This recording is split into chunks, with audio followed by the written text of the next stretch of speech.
का plan set है। भावेश पहले आरव को पिक करेगा, फिर मुझे। इसके बाद हम निकल जाएंगे नाइट आउट पर। दर्श अपनी मम्मी से आज रात के प्लान को बता रहा था। काफी मनाने के बाद आखिरकार उसे इस नाइट ट्रिप की इजाजत मिली गई। शाम हुई, भावेश और आरव कार लेकर दर्श के घर पहुंचे और तीनों अपने इस सफर पर निकल पड़े। मंजिल थी करीब 120 किलोमीटर दूर मौजूद एक फार्म हाउस, जहां पूरी रात पार्टी करनी थी। मगर दर्श की माँ थोड़ी डरी हुई थी।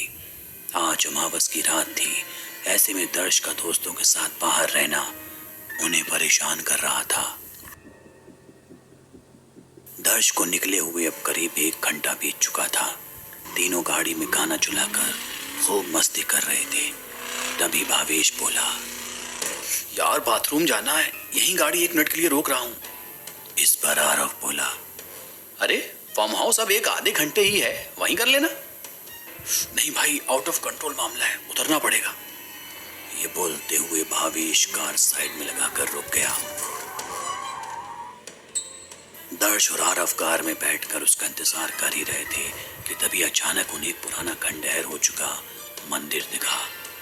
आरव बोला, वो देख भाई, क्या फिल्मी सीन है, बिल्कुल हॉरर, चल फोटो खींचते हैं। दर्श बोला, नहीं भाई, मम्मी ने मना किया था रात में इधर उधर भटकने से। अरे चल यार, कुछ नहीं होता। आरव ने उसे समझाया और जबरदस्ती अपने साथ उस मंदिर की तरफ चल दिया। दोनों अंदर दाखिल हुए।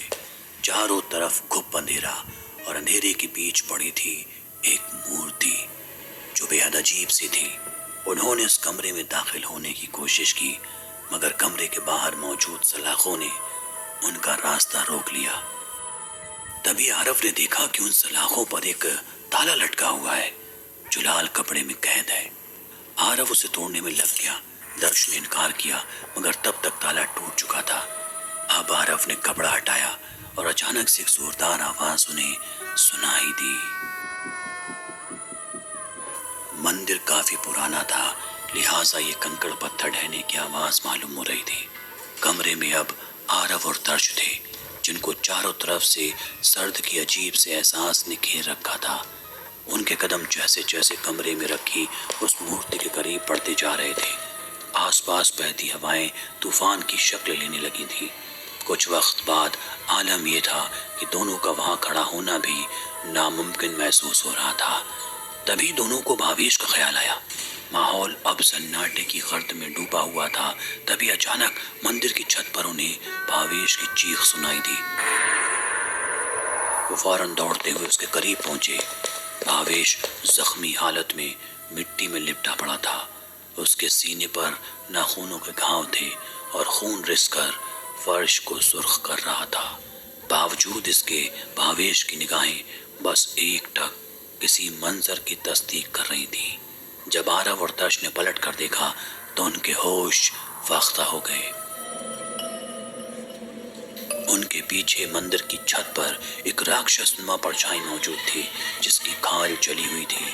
उस राक्षस की आंखें बिल्कुल सुर्ख। ये मंजर देख वो बुरी तरह घबरा गए और चीखने लगे। दोनों डरते हुए फौरन जख्मी भावेश को उठाकर अपनी कार की तरफ दौड़े, मगर उनका ये फासला इतना आसानी से तय होने वाला नहीं था। वो जितना भागते, कार से उनकी ये दूरी उतनी ही बढ़ती जाती। उन्हें अपनी मौत अब करीब आती दिख रही थी। यहाँ भावेश भी अब अपने होश खोने लगा था। तभी उन्हें महसूस हुआ कि वो दोबारा उसी मंदिर के पास पहुंच गए, मगर इस बार उन्हें मंदिर में लगी वो मूर्ति साफ नजर आई। ये उसी राक्षस की मूर्ति थी जो अभी उनका पीछा कर रहा था। वो समझ गए थे कि उस मंदिर में जाकर उन्होंने बहुत बड़ी गलती कर दी है, मगर खुद को बचाना कैसे है ये उन्हें नहीं पता था। नामालूम दर्श को क्या सूझी, उसने फौरन फोन निकाला और कैमरे से उस मूर्ति की एक तस्वीर ली। इस बीच उस फोन की बैटरी डेड हो गई और फिर कैमरे की फ्लैश की रोशनी के बीच वो राक्षस उनके करीब आ गया। वो भागकर कार में बैठे। तभी कार के बोनट पर उन्हें वही राक्षस दिखाई दिया। दर्श ने एक्सीलेटर दबाया और कार दोबारा घर की तरफ मोड़ ली। लगातार बिना रुके ड्राइविंग करते हुए महज 45 मिनट में तीनों अस्पताल पहुंचे, जहां भावेश को इलाज के लिए भर्ती कराया गया। तीनों के घर वाले पहुंचे तो दर्श और आरव ने छोटी से एक्सीडेंट का हवाला देते हुए बात को दबा दिया। मगर दर्श की माँ ने उसके फोन से वो मंदिर की तस्वीर देख ली। तब तीनों को उस मंदिर की असल कहानी का पता चला। दरअसल कई साल पहले उस इलाके के आसपास एक राक्षस रहा करता था।